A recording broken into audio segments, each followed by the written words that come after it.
I'm here with Miyuu Yamamoto fighting at RIZIN 45 in Saitama, Japan, the Saitama Super Arena, the annual New Year's Eve show.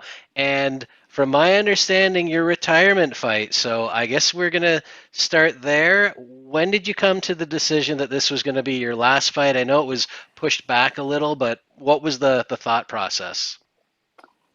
I think I made an announcement like last March or February.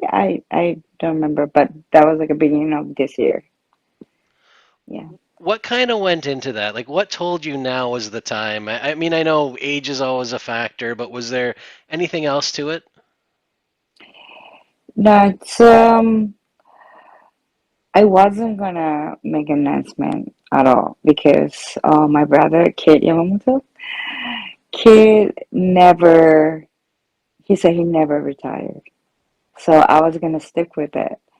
But when I talked to Sakaki the promoter, he said my boss, so he say, yeah, he understands, but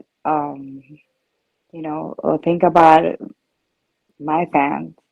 Maybe they deserve to know this one's gonna be the last fight, so people's gonna, maybe some people wanted to watch in live, in person, so you wanted to be there and with me. So I was like, okay, yeah, I guess that's like my that's appreciation to my fans are always supporting me, and that's kind of like my responsibility too, to my fans. So that's why I made a announcement. But okay, reason why I decided to retire because I know at that time I had uh, a lot of stuff going on because my gym, like a YSA, Crazy Bee, um, we just had like a renewal open, so kind of like a restart since like after kid died. So we kind of have to, focus on our new gym, not new team, but we have a lot of fighters and the younger kids, and then they need to. I just wanted to make sure they're okay. They're um, training okay, and then prepare for the fights okay. I feel like I'm the not like a boss. I'm the mom to them. So I thought I had like a lot of responsibility to focus on. So that's why I feel like maybe I should stop focus on my fight for myself, and then start focus on you know my team, my family, and my gym. So you kind of answered my next question, which was going to be, do you Oh, see yourself staying involved in the sport? Obviously, you're going to be involved with Crazy Bee and your yes. team. Do you expect it Hmm. to be hard to walk away? And I guess I kind of have to ask this too. You're fighting the champ in a non-title fight. If you go out there and get the win, is there going to be any temptation to say, "Hey, one more"? Well, I never know. I mean, like, because I, al- I think kind of stopped planning my like life. No plan because every time I plan something for my life, I never followed. I always go a different direction. So I guess you never know what's gonna happen. But for now, I feel like I should focus on more, you know, like team, gym, than my stuff. So that means I'm not 100%. So it's not, how to say, it's not, I want to be 100% ready for the fight. I'm ready I'm 100% ready for this fight, but I don't know, after this fight, if, I can be 100% for my fight, putting out everything to it. I wasn't sure. So that's why, if it's not 100%, I shouldn't be in the ring. That's kind of get disrespectful, you know. So that's Absolutely, why. and it's not a sport that you want to be half in on because Hmm. of the No. physicality and the danger, right? Hmm. Um, I guess we should talk about the fight itself. Like you said, you're going to be ready. You are fighting, like Hmm. you said, the champ in Seika Izawa. What are Yeah. you expecting to see in this fight? How do you see this playing out? Well, she's a very good grappler. She submit from every position, like she said, and I I agree with it. But I'm a wrestler, and I've been training MMA for pretty long enough to beat the champ. So I guess I'll be ready. You know. Like you said, you are a wrestler. You have multiple world championships. You wrestled in Canada for a while, of Mhm. course. That's actually where I am right now. I'm Oh. curious because you did get the late start in MMA, and I know you had the Mhm. Olympic dream, and then you transitioned over to MMA. Is there any regret that you didn't go into fighting a little sooner, or do you think it worked out the way it should have? No, I don't. I never felt like I should have started, sooner or earlier. 'Cause I think that's like a perfect timing. Because I never thought I was gonna be in MMA myself. I loved wrestling. I loved being a wrestler. I was focusing 100% being a wrestler. So there's no way I could be an MMA fighter back then. So this is like a perfect timing. Everything has a reason. So, You mentioned earlier your brother, and obviously a huge influence on the sport in the lighter weight classes, Kid Yamamoto. His absence hmm is definitely missed, but how influential was he to you eventually going into the sport? um, actually, like I said, I never thought get into MMA because I'm the one always like watching. I'm like a family and a fan and a like, audience. I never thought I'm gonna cross to the other side. Yeah, but when I decided to start, becoming an MMA fighter, the first thing is I think of is walk into the ring, work out. That's like every time I watch his kid, his like a workout, like man, that's like it must be feel really good, That's like like all the fans and cheering for him, and his like dancing, being him, like it's just it was like a very like I don't know, happy to go watch it. And then I always want to. I never thought like I can be that, but I always thought like, that that must be feel really good. So and then now now I'm doing the same thing, and then I was so happy. First time I walk out, I walk into the ring. I remember I was like, oh my God, this is it. Like, that's a very exciting moment, but still like a kind of shock that oh my God, I'm gonna fight. But when I walk in the, like I walk into the ring, I was happy. That was like my happy place. And then I turn around and look at kid, my brother, and then I was like, I didn't say anything, but I was like, I'm here. I'm like you. And he just like kept like dancing, and then we were dancing. Like I didn't tell him that I was gonna use his workout song. So, but he was like he was so surprised, and he started like dancing too. And that moment, I still have the picture, and I still remember that was like a happy, very happy moment with sharing with my brother. That's crazy. Yeah.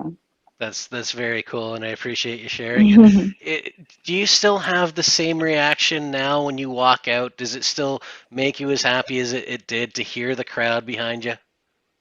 Yes, that moment, like I'm getting ready, you know.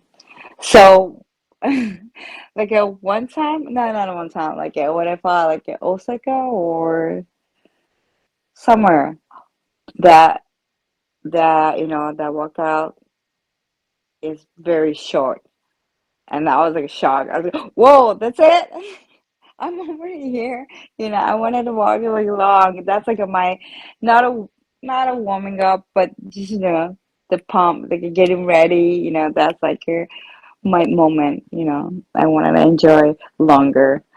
So I really love workout in Saitama Super Arena. That's my place. That's my home. And that is Ryzen's home, so to speak. I mean, it's the perfect place to finish your career. Now that it is wrapping up, what are you most proud of in your fighting career? Proud of okay, so I had a interview before this, and I said same thing, but it's more like thank you, thankful to everyone. I appreciate like my appreciation before proud of myself, like because I couldn't done without people get involved, like family, teammate, friends, fans, everyone. So when I think about my MMA life, that's the most important thing for me. Yeah, I had like a best, I don't know, like a best crew. Yeah, so I'm very lucky. I'm the luckiest athlete in the world. That's yeah, I'm proud of myself too. It's an individual sport, but nobody does it alone. So I definitely You know, get where you're coming from. If I'm not mistaken, was it Sakaki Bara who encouraged you to hmm go into MMA originally? yes. I was kind of so that's when I started about us and asked me to,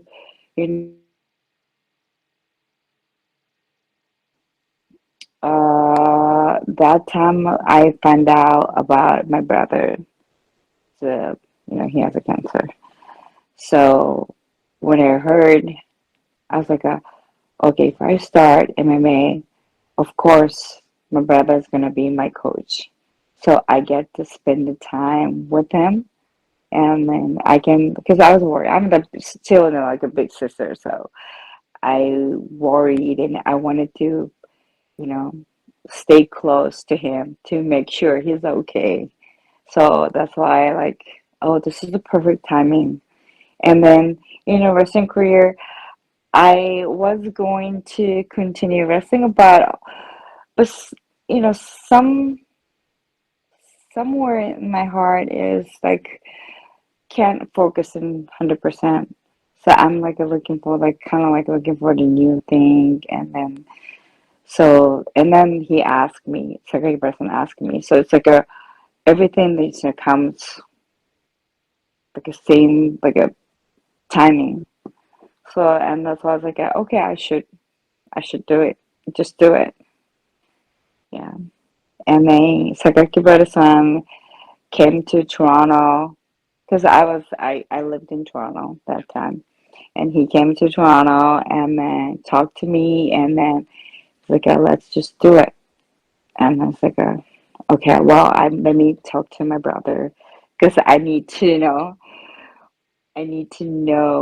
he is going to be my coach. So that's why, and he said okay, and he went back to Japan, and then couple of days later. But kid, first my brother said, like, no, no, no, no, no, no. Like my sister fighting, no, no, no, no. But I kept sending the video of like my like striking or like grappling, and I just kept sending. He just like I gave up. He was like, oh, okay, come to Japan. So I like 2 days later, I jump on the plane and then grab my kids. I had to, I have like I lived with two kids, and I grabbed my kids and I flew to Japan and I started training with my brother and then my son, oldest son. Yeah. So very very cool. Obviously, fighting is in the family. Urson has competed as well. So I guess in a way, it's going to carry on even with you retiring. Yeah, yeah, Urson and my crew, Crazy Bees. Yeah, Very cool. Um, I want to ask you as well. I mean, I believe, if I'm not mistaken, your husband is in the coffee shop business. Is that something that you're going to go into after fighting as well? yes. They're called Nori Lounge. I named after Kid Norifumi, Nori, my brother, and he used to like that place, hang out. So, and then he had his pain is still there, like a mirror. So, I wanted to keep it. I wanted to save it, because if their coffee shop close or move out, that wall is gonna be, repaint. So I didn't want that happen. So I decided to jump in that place and then start my own business. Well, very cool. You obviously have plenty to keep busy. I'll ask you one more, and Miyu, I Hmm. really want to thank you for the time. Really appreciate it. And hey, before I do ask you this question, put in a good word with Sakakibara for Toronto. If they ever want to do a Canadian show, I would love to see Ryzen here. Um, Yeah, I was telling him about that. They're UFC, so why don't we go to the Toronto? would love it. Toronto. Yeah, I love Toronto. Toronto is my home too. And I'm a Canadian. I have a Yeah. Canadian citizenship. So where you from? Where do you I live? am from Mississauga originally, so just south of Toronto, of course, and now I'm a little further south now in Welland, but yeah, Saga. yeah, Oh, I miss that. I would, yeah, I went there like a shopping mall. Saga. yeah, definitely. Saga. But I'll ask you one more before I let you go, and I'm going to thank you again for the Hmm. time. But just give us a prediction for this fight. How do you see this playing out?